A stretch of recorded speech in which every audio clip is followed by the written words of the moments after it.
And in the Impact segment tonight, Muslim Americans and Dr. Ben Carson. As you may know, Dr. Carson said he would have difficulty supporting a Muslim running for president.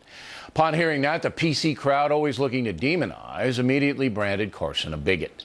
Now, some Muslim clerics are involved. It's just un-American. It's not part of the Constitution. It truly offended me that someone same race that I am would have this point of view. Being the president of the United States of America does not say that you'll be a terrorist.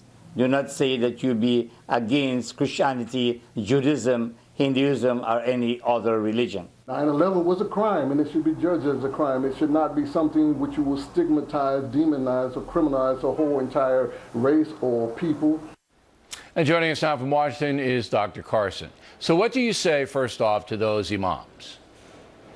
Well, first of all, I would say that, if anybody listened to that interview, I said quite clearly that anyone, it doesn't matter who they are or what their religion is, if they subscribe to American values and are willing to place our Constitution above their religious beliefs, I have no problem with them. Okay, and I have the transcript. Still is the case. You did say that.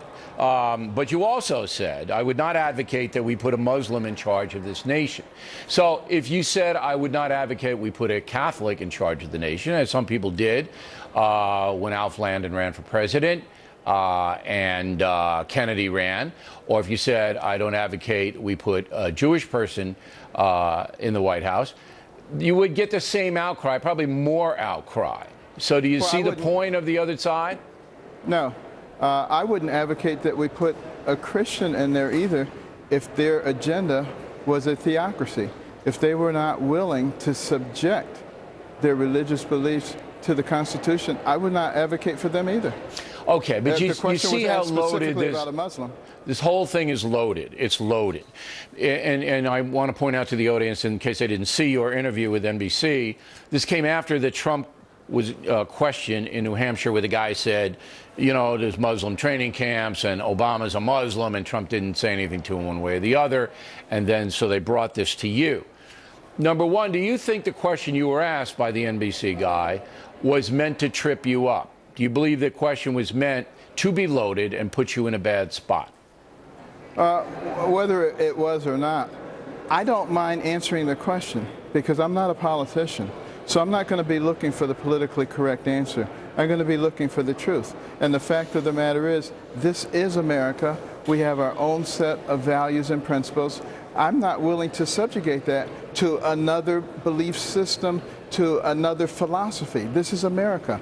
If you want to live in another system, go somewhere else. You're welcome to be here, but no one else gets to change who we are. Okay. And I'm finding that is resonating with the American people. We are very welcoming people, but we're not willing to change who we are. Then are the tenets of Islam, as described in the Quran, do they line up with the tenets of Judeo-Christian philosophy that the founding fathers used to forge the Constitution, our laws, and our nation?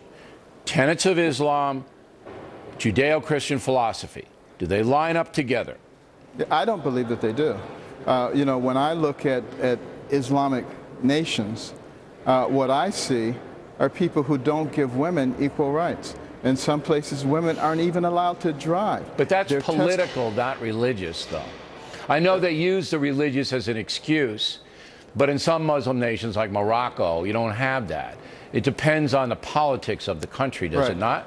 Well, the fact that a person has a Muslim background, that doesn't bother me at all. I know lots of people with Muslim backgrounds who are fully assimilated into America and accept American values and accept our Constitution. I don't have any problem with that.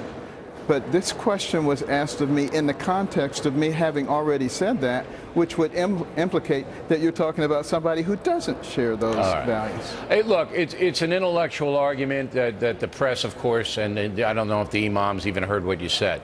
And on the subject of this, you attended the Pope's speech in front of Congress today. There were some allusions to immigration. Do you believe the Pope was espousing open borders in that speech. Did you take that away? Well, you know, I had a difficult time from the chamber hearing him, and I didn't have a transcript and understanding what he was saying. But, you know, hopefully what he is saying is that, you know, immigration is a good thing, and it strengthens nations, and we're all immigrants if you go back far enough. I have no problem with that. We have a very excellent system of legal immigration. We accept more immigrants, I believe, than any other place. So you're preaching to the choir if you're talking here about immigration. Yeah, I'm going to read the transcript of the Pope's immigration remarks in the next segment so everybody knows what he said, because that's going to be the hot debate, whether the Pope wants open borders everywhere or he doesn't. So, and I have a take on it, but I'm going to hold it to the next segment. Hey, Doctor, you're a stand-up guy. You always come on and answer the questions, and we really appreciate that. Thank you very much, Bill. Okay. One footnote, Bernie Goldberg will analyze the Carson and Rubio situations a bit later on. Directly ahead, as mentioned, the Pope talks immigration in front of Congress, and we picked up some very interesting things in his remarks. Then, later, Waters asking the folks how much they really know about Pope Francis. Upcoming.